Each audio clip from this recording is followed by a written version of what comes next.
Hiya guys, something a bit different for you today. By popular demand, I've been persuaded to divulge my bread secrets. So here we go. As you can see, those are the ingredients laid out, and this is the recipe.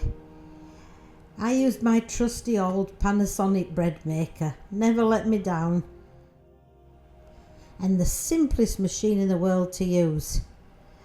I put the bread pan that comes with the machine onto my weighing scale, and I zero the weighing scale.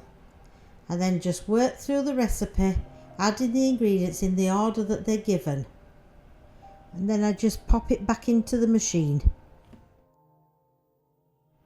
A quarter click to the right and it's firmly secured in place.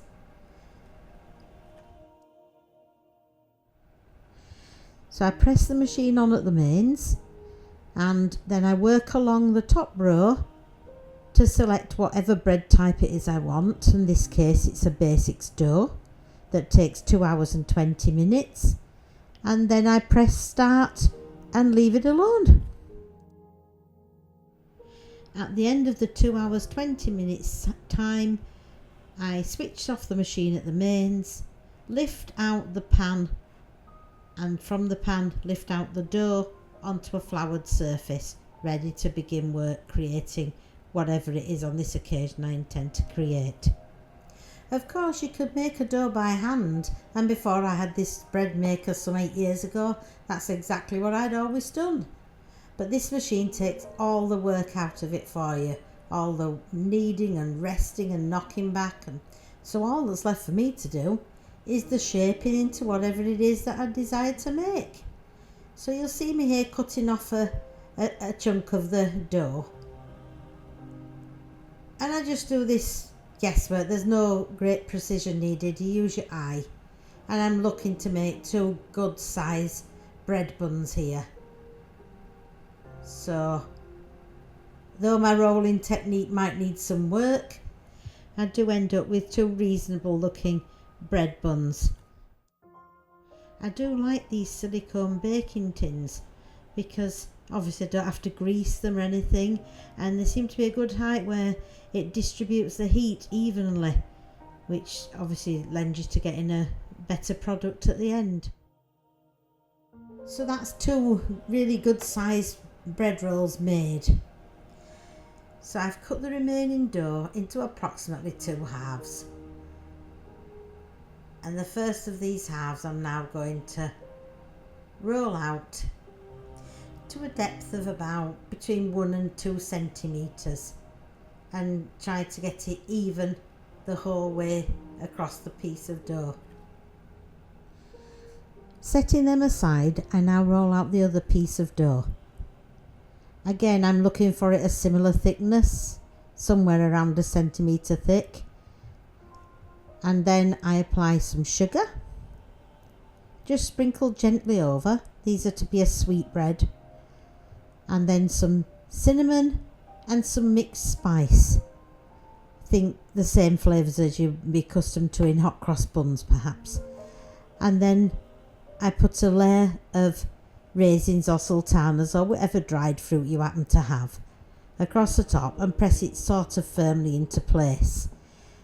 You can adjust the amount of the raisins or even omit them if you wish, according to your own taste, but the raisins are very popular in my family, so I like quite a good amount of those in. And as you can see, I roll it up to keep all the raisins inside and help with the distribution when I cut these. These are going to make a fruit bread, which happens to be my son's favourite. I re-roll this flat to about the same thickness as I did the small bread buns a moment ago. And I'm looking to achieve maybe 8 or 9 of these fruit buns that are about 2 bites big and a quick snack. And don't worry about having been quite rough with this dough in rolling and re-rolling. They will rise. It's quite resilient stuff, is bread dough, so don't worry that they're not going to rise and they're going to turn out like little flat biscuits or something, because that just won't be the case. And when you've cut out enough buns that you can't fit another cutter onto the dough, gather up the bits, pull them back together, re-roll them out to the same sort of thickness again, and cut again, and I got a nice tray of 9 fruit buns out of that piece of dough. Now, with the 2 scrap ends of dough that you saw me put to one side earlier, I made secret hot dogs with them.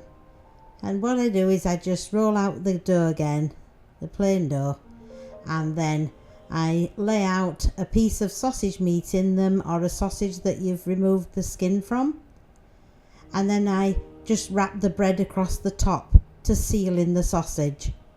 And when it cooks, you get your hot dog already in your bread. And just look what I managed to get from that one bread dough. It never ceases to amaze me. The next task is to cover them with something while they're rising so that they don't dry out. I'm using lightly greased foil, which I can reuse by keeping folded up in the back of the fridge door, but you can use a damp tea towel, cling film that's been greased.